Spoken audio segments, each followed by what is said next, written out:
Hikmah yang ke-61 dari Al-Hikamil Ata'iyah. Berkata Imam Ahmad Ibnu Athaillah As-Sakandari rahimahullah wa nafa'ana bi'ulumi, man lam yuqbil 'ala Allah bimulatafatil ihsan siqa ilaihi bisalasilil imtihan. Yang artinya, barang siapa yang tidak berhadap atas Allah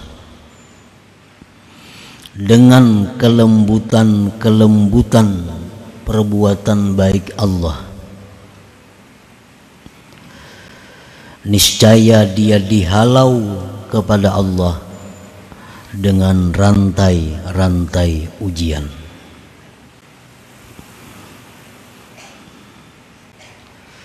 Itulah terjemah daripada hikmah yang ke-61 ini. Sunnatullah istid'a'ul ibad li ta'atihi wa khidmatihi bi sa'atil arzaq wa dawamil mu'afah liyarji'u ila Allah bi ni'matihi. Fa illam yaf'alu ibtalahum bi anwa'il mihani wad dharra la'allahum yarji'un. Muraduhu ta'ala ruju'ul ibad ilai kilal fariqain yuradu bihima al khairu was sa'adah.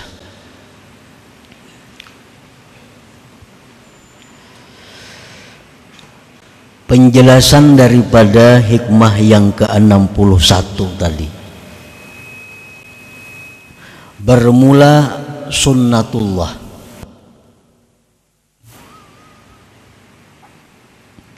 mengajak hamba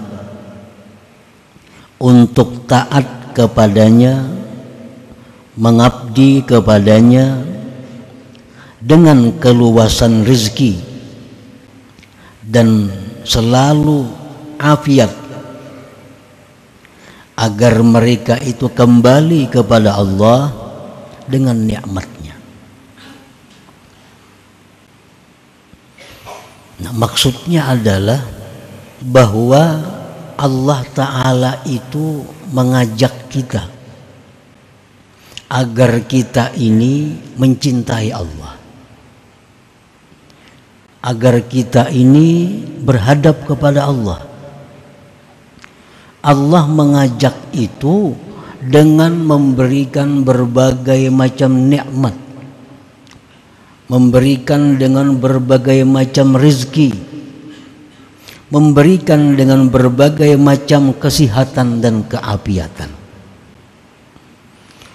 Jadi nikmat-nikmat yang kita terima dari Allah itu sebenarnya adalah ajakan dari Allah agar kita ini cinta kepadanya, agar kita ini kembali kepadanya, agar kita ini khidmat kepada Allah. Nah, para muhibbin rahimakumullah, jadi setiap nikmat yang kita terima, setiap nikmat yang kita terima, nikmat itu berkata kepada kita. Andai kata kita ini punya hati yang bersih, kita mendengar apa kata-kata nikmat itu begitu jatuh ke tangan kita. Nah, nikmat itu berkata kepada kita, ujar nikmat, hai orang yang mendapatkanku, ingatlah engkau kepada Allah, kembalilah engkau kepada Allah, cintailah Allah, karena dialah yang mencipta dan menyampaikan nikmat ini kepada engkau. Nah, setiap nikmat berkata demikian. Tetapi karena kita ini punya hati yang tebal, hati kita yang masih gelap, maka kita tidak mendengar bisikan nikmat itu kepada kita. Sehingga begitu kita dapat nikmat, kita lupa kepada Allah. Kita dapat nikmat, kita merasa itu adalah kemampuan kita mendapatkannya. Itu karena mata hati kita, karena hati kita masih gelap. Nah, para muhibbin rahimakumullah. Jadi Allah Subhanahu wa ta'ala itu setiap memberikan nikmat itu artinya adalah ajakan agar kita cinta kepada Allah, agar kita mensyukuri nikmat itu, agar kita berkhidmat kepada Allah yang memberikannya.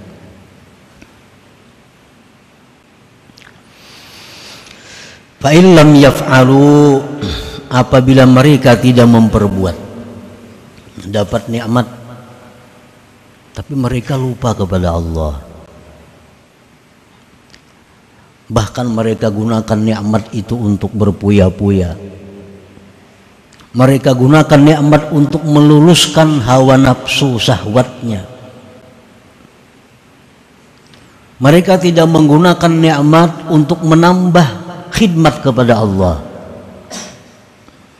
Nah, bila demikian, ibtalahum bi anwa'il mihan wad darra, Allah berikan dia bala dengan macam-macam kesusahan, kesengsaraan, la'allahum yarji'un, agar mereka itu sadar kembali kepada Allah.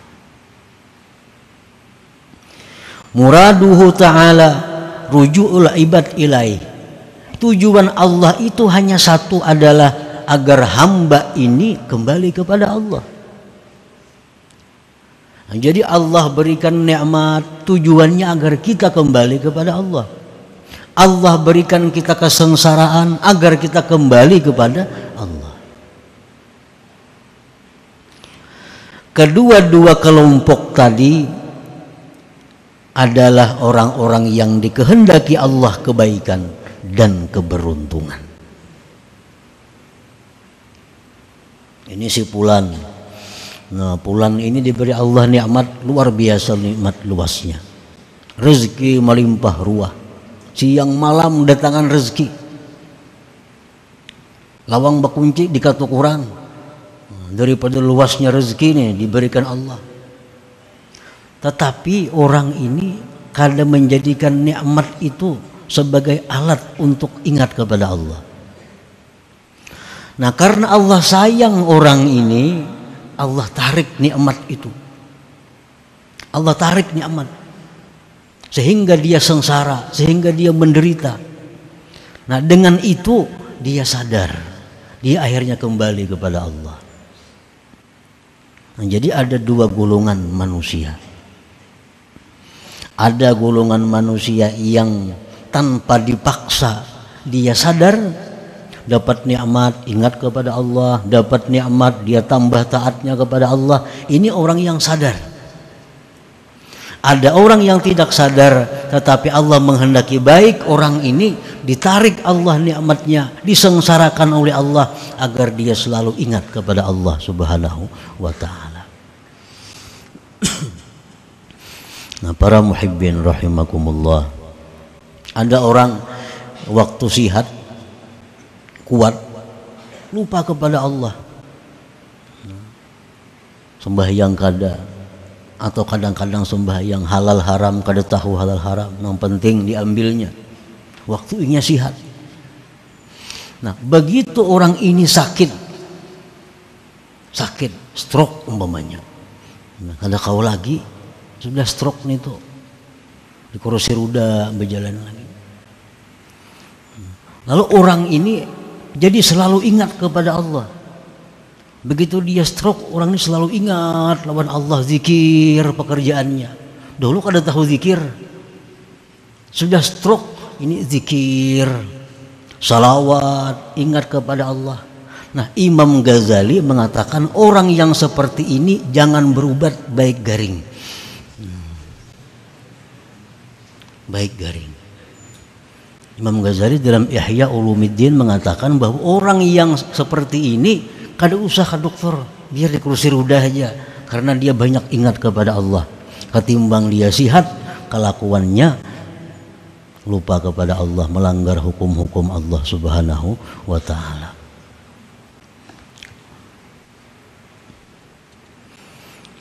Nah, orang nang kada disayangi Tuhan itu, orang nang kada disayangi Tuhan, nang kada dikehendaki Tuhan, orang ini ahli keberuntungan surga. Dia dapat nikmat lupa kepada Allah, ditambah Tuhan lagi nikmatnya, tambah lupa lagi, akhirnya mati dalam keadaan diistidraj, dilanjur oleh Allah. Nah ini orang, naudzubillah, orang yang tidak dikehendaki Allah kebaikan, orang yang tidak dikehendaki Allah penghuni surga. Qaumun basatallahu alaihimun ni'am wa sarafa anhumul balaya wan niqam wa razaqahumus sihhata wal afiyah wa amaddahum bil amwal wal afiyah fasyakaru wa tashawwaku ila ma'rifatil mun'im biha fakanatin ni'am matiyatan lahum ala sayri ila Allah ta'ala. Ada satu kaum, satu kelompok manusia, Allah bukakan atas mereka itu nikmat-nikmat. Allah palingkan, Allah jauhkan dari mereka bala dan penyakit-penyakit. Allah berikan mereka kesehatan, Allah limpahkan mereka harta, mereka bersyukur, mereka rindu kepada mengenali yang memberi nikmat, maka jadilah nikmat itu tunggangan mereka untuk berjalan kepada Allah Subhanahu wa ta'ala. Ada orang-orang yang diberi Allah kesehatan, diberi Allah harta melimpah ruah, dihindarkan Tuhan dari malapetaka bala bencana. Lalu orang ini menjadikan nikmat tadi, harta benda tadi, dijadikannya kendaraan untuk menuju Allah. Ada kaum seperti itu, ada kelompok manusia seperti itu. Orang ini punya duit banyak, duit digunakannya untuk sabilillah. Orang ini punya kendaraan banyak, kendaraannya digunakannya untuk sabilillah. Jadi harta benda nikmat itu hanya tunggangan dia untuk mencapai keridhaan Allah. Ada hamba Allah yang seperti itu. Wa qaumun amaddahum bin ni'am wa basata lahum fil mal wal afiyah wa sarafa anhumun niqam fashaghalahum dzalik an-nuhuda wal iqbala 'ala Allah fasalaba dzalika minhum wa daraba bihim bil balaya wal mihan fatayaqqadha wa aqbala 'ala Allah.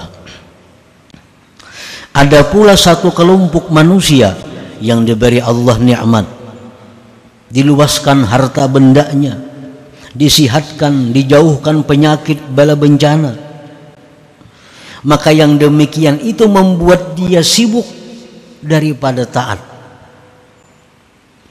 Yang demikian itu membuat dia lupa kepada Allah. Allah cabut daripada mereka itu nikmat-nikmatnya tadi.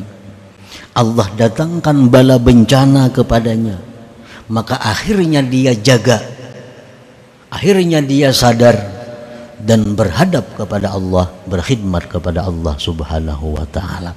Ada juga kelompok manusia nangka itu, yang sudah diajar Tuhan hanya sadar, sudah diajar Tuhan, tangan kalau kau bergerak lagi sebelah, mata kada melihat lagi sebelah, batis kada kau lagi balangkah sebelah, sebelah diambil Tuhan, hanya sadar, oh bahwa aku ini keliru. Lalu dia bangkit, dia beribadah kepada Allah. Nah, ada juga kelompok manusia seperti itu. Dan yang pertama, yang kedua ini adalah orang-orang yang beruntung, orang-orang yang disayang Allah, orang-orang yang dikehendaki Allah al-khair was sa'adah, kebaikan dan keberuntungan. Mana hakunnya antara dua itu? Mana hakunnya? Ada orang yang dipukuli dahulu, berbiru-biru, hanyar mengaku. Ada orang yang diberi makani, dinyamani, mengaku nyaman nang itu, apa yang berbiru-biru itu.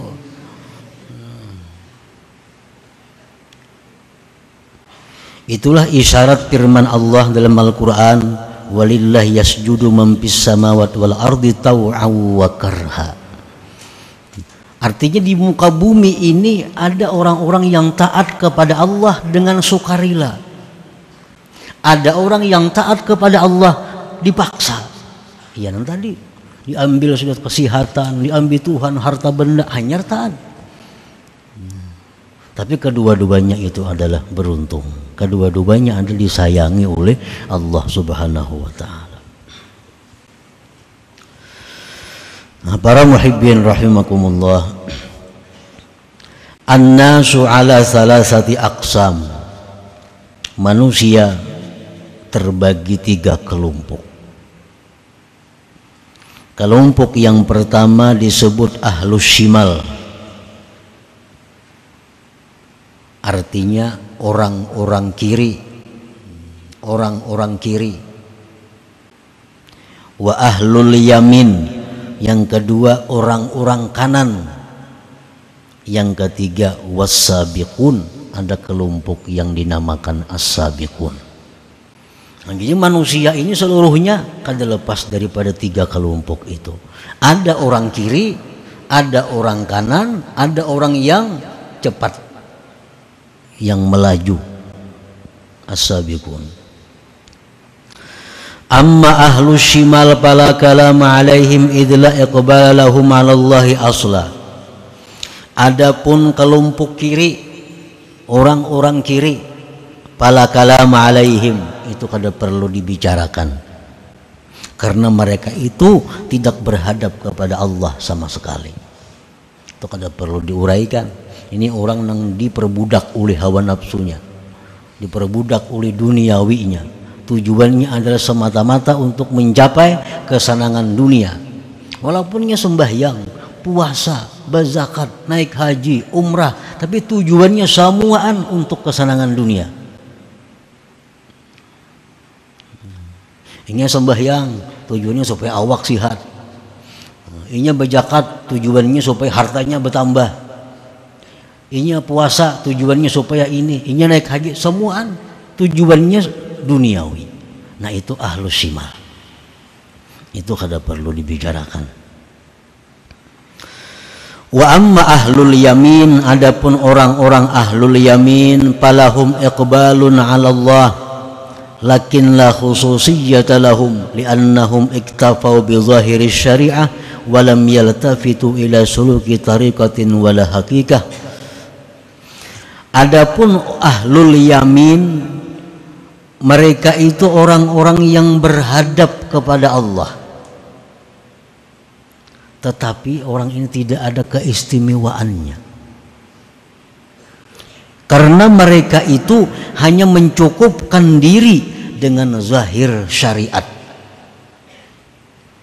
tidak menoleh kepada tarikat dan hakikat. Hanya sembahyang yang penting sah sembahyangnya. Perkara diterima kada diterima itu kada perhatian. Ini puasa yang penting puasanya itu sah, diterima Tuhan atau kada itu kada tadi urusnya. Nah ini ahlul yamin.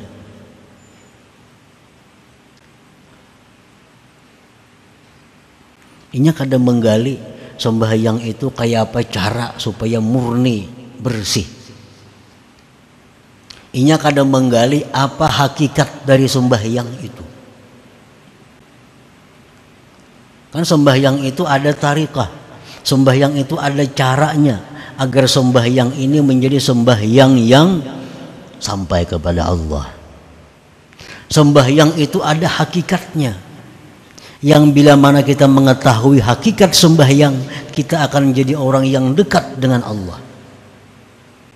Nah, hakikat sembahyang, Nabi paling rajin sembahyang, sahabat rajin-rajin sembahyang. Nah, mereka itu sembahyang adalah mengetahui hakikatnya. Salah satu hakikat sembahyang itu adalah tanha anil fahsya wal munkar. Nah, sembahyang itu salah satu hakikatnya adalah mencegah seseorang dari perbuatan buruk, perbuatan munkar. Itu sembahyang. Sembahyang itu hakikatnya adalah agar kita ini mencegah kemungkaran, menyuruh kebaikan. Nah, menyuruh kebaikan, mencegah kemunkaran itu adalah akhlaknya Allah. Akhlaknya Allah.